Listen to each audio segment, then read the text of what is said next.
여기 세상 누구보다 완벽한 가정을 꾸렸다고 믿었던 한 여자가 있습니다. 40대 주부 A씨.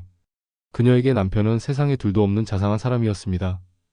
회식 자리에서도 아내가 좋아하는 회를 따로 포장해왔고 아들이 그린 삐뚤빼뚤한 그림을 코팅해서 회사 책상에 붙여놓는 그런 남자였죠.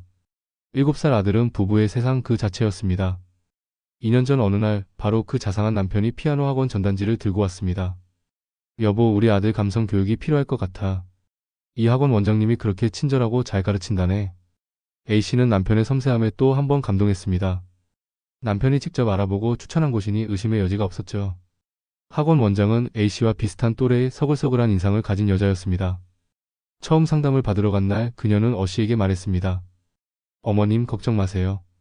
제 아이처럼 생각하고 사랑으로 가르치예요. A씨는 그 말을 철석같이 믿었습니다. 자신의 완벽한 세계에 신뢰할 수 있는 조력자가 한 명 더 늘었다고 생각했죠. 하지만 그녀는 몰랐습니다. 자신의 세계를 파괴할 악마에게 스스로 아들의 손을 잡고 안내한 셈이라는 것을요. 이상한 일은 아들이 학원을 그만둔 직후부터 시작됐습니다. 엄마, 피아노 재미없어. 아이의 투정의 부부는 학원을 그만두기로 결정했습니다. 그저 그뿐인 일이라고 생각했죠. 그런데 바로 그 무렵부터 남편에게 새로운 버릇이 생겼습니다. 시도 때도 없이 현관을 나서는 것이었습니다. 그의 단골 멘트는 이것이었습니다. 담배 한 대만 피우고 올게. 처음엔 대수롭지 않았습니다. 하지만 그 빈도가 점점 잦아졌습니다. 저녁을 먹고 나서 TV를 보다가 잠자리에 들기 직전에도 그는 담배를 핑계로 밖으로 나갔습니다. A씨의 마음속에 작은 의심의 씨앗이 심어졌습니다. 담배 한 대 피우는 시간이 왜 이렇게 길지? 그리고 운명의 그날 살을 애는 듯한 한겨울밤이었습니다. 담배를 피우고 돌아온 남편이 거실을 지나가다 무심코 어씨의 팔을 스쳤습니다. 바로 그 순간 A씨는 온몸에 피가 차갑게 식는 것을 느꼈습니다. 영하 10도의 날씨에 잠깐 나갔다 온 사람의 팔이 얼음장 같아야 정상인. 그 팔이 마치 오랫동안 누군가의 따뜻한 손을 잡고 있었던 것처럼 불에 댄 듯이 뜨거웠기 때문입니다. 그 뜨거운 온기는 남편의 것이 아니었습니다. 그것은 어씨의 완벽했던 세계에 선명하게 찍힌 배신의 낙인이었습니다. 그날 이후 A씨는 잠을 이룰 수 없었습니다. 내가 너무 예민한 걸까? 그냥 착각이겠지. 스스로를 다독여봤지만 한번 피어오른 의심의 연기는 집안 곳곳을 채웠습니다. 남편의 모든 행동이 의심스러웠습니다. 샤워를 하며 휴대폰을 들고 들어가는 모습, 누군가에게 메시지가 올 때마다 화면을 뒤집어 놓는 사소한 행동까지. 결국 A씨는 결심했습니다. 진실이 무엇이든 자신의 눈으로 확인해야 했습니다. 다음날 새벽 남편이 깊이 잠든 틈을 타 주차장으로 내려갔습니다. 떨리는 손으로 남편 차의 블랙박스 메모리 카드를 꺼내 들었습니다. 심장이 미친 듯이 뛰어 손끝이 저려왔습니다. 집으로 돌아와 컴퓨터에 메모리 카드를 꽂는 그 순간 어씨는 기도했습니다. 제발 아무것도 없게 해주세요. 하지만 파일이 재생되는 순간 그녀의 기도는 산산조각 났습니다. 효과음 차 안에 다정한 남녀 목소리. 자기야, 아까 와이프랑 통화하는데 심장 떨어지는 줄 알았네. 후후. 괜찮아, 내가 다 알아서 할게. 우리 자기 목소리 들으니까 살 것 같다. 스피커를 통해 흘러나온 것은 남편과 아들의 피아노 학원 원장이었습니다. 그들은 서로를 자기라고 부르며 A씨를 비웃듯 사랑을 속삭이고 있었습니다. A씨는 그 자리에 주저앉아 소리 없는 눈물을 흘렸습니다. 그날 저녁 A씨는 남편에게 블랙박스 음성을 들려주었습니다. 남편의 얼굴은 하얗게 질렸지만 그는 끝까지 변명했습니다. 아니야. 이건 그냥 대학 동기랑 장난친 거야. 저 사람 유부녀인 거 너도 알잖아. 우연히 마주쳐서 몇 번 이야기 나눈 게 전부라고. 대학 동기. 세상 모든 불륜남들이 입을 맞춘 듯 내뱉는 그 지긋지긋한 단어. A씨는 남편의 얼굴에서 일말의 죄책감도 찾아볼 수 없었습니다.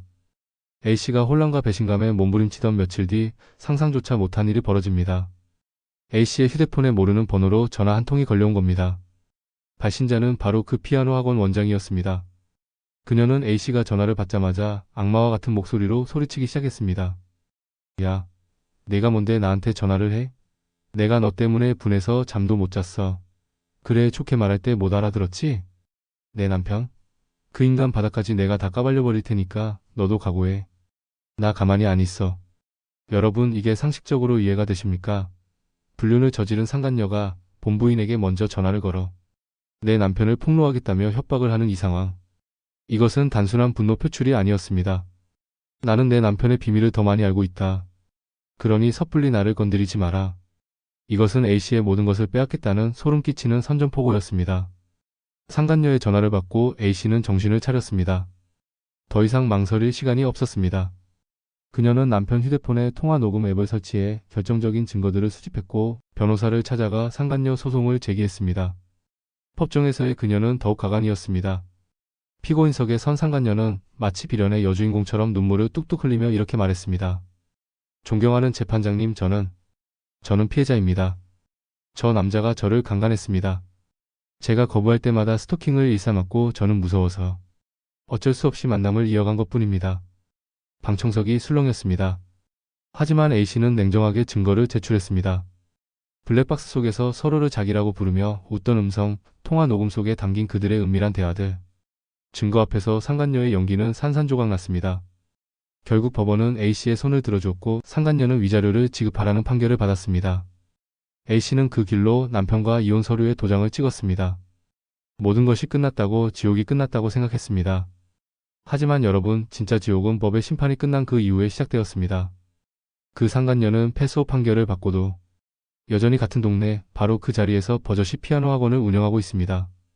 아이들의 웃음소리가 끊이지 않는 그곳에서 그녀는 아무 일 없다는 듯 다시 친절한 원장님의 가면을 쓰고 있습니다.